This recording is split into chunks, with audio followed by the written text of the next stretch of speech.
we start with your name, please?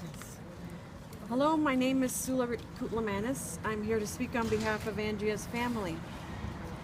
Firstly, we wanted to thank everyone, family, friends, and total strangers, for their outpouring of love and ongoing support through this tragic time in our lives. Andrea's mother, Georgia, and her sister, Alexia, were unable to attend today due to the sudden death of Andrea's father, Chris.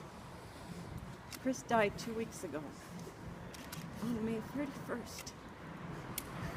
Until Andrea's tragic and senseless death, Chris was in good health. He died of a broken heart.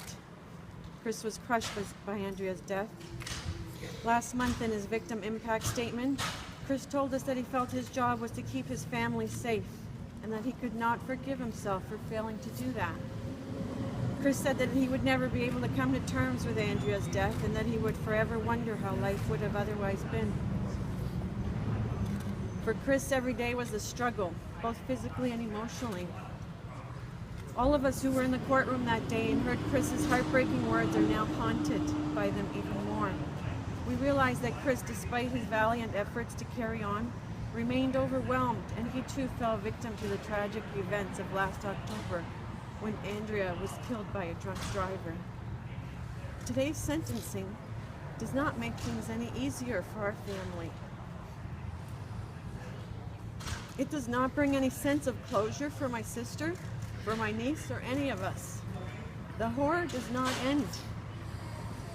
My sister Georgia has always believed that a drunk driver turns his vehicle into a deadly weapon.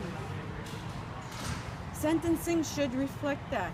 However, drunk driving is treated by our laws and courts far too leniently.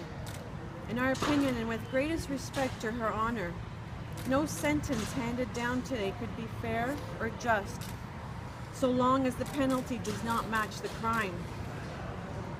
DeJong will be back out on the streets at a relatively young age. He will return to his family and continue his life. We, on the other hand, have been sentenced to a life sentence of pain and suffering. He robbed Andrea of her full life, but he also robbed our whole family of our happiness and what was once a beautiful and loving life together.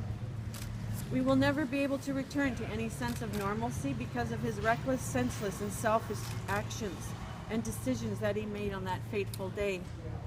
It has been our belief that our lenient and impaired driving laws are insufficient and fail to act as deterrent to stop drinking and driving.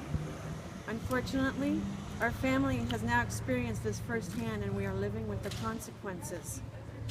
People like DeJong, despite being told and preached to for his entire life about the deadly consequences of drinking and driving, are still not getting the message. He still chose to drink and drive that night without any consideration for the consequences. We now find ourselves asking over and over again, what if harsher penalties were already in place for drinking and driving related offenses? Would DeJong have made a different decision that night?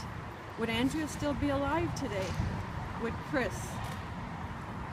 These are the questions that continue to haunt Georgia, Alexia, myself, and our family and friends. We are living a nightmare as are other families in similar situations. Something must change. Something must be done to ensure that no other family goes through this again. The first step, in our opinion, is harsher sentences for those who drink and drive.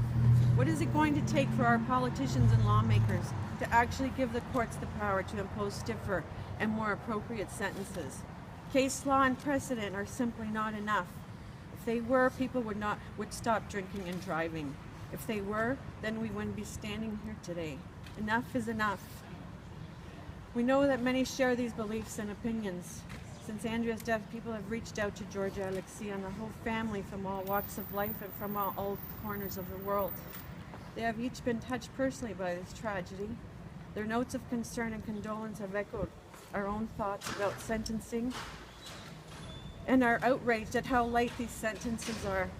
They also believe that not enough is being done. When will it end? How many more people have to die? How many more people will have to bury their loved ones? How many more parents have to bury their children? What will it take to make a change?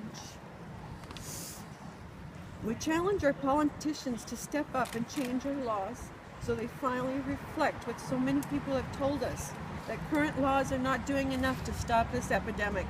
With tragic consequences, people continue to drink and drive. Andrea's death caused Georgia, my late brother-in-law Chris, Alexia, and our larger circle of family and friends total devastation. We believe that people should be held accountable for their actions. Sentencing should reflect this accountability, and harsher punishments must be handed down. Punishments need to reflect the severity of the crime and its consequences. People die because of these actions. Drunk drivers must no longer be allowed to get away with a crime as reprehensible as murder.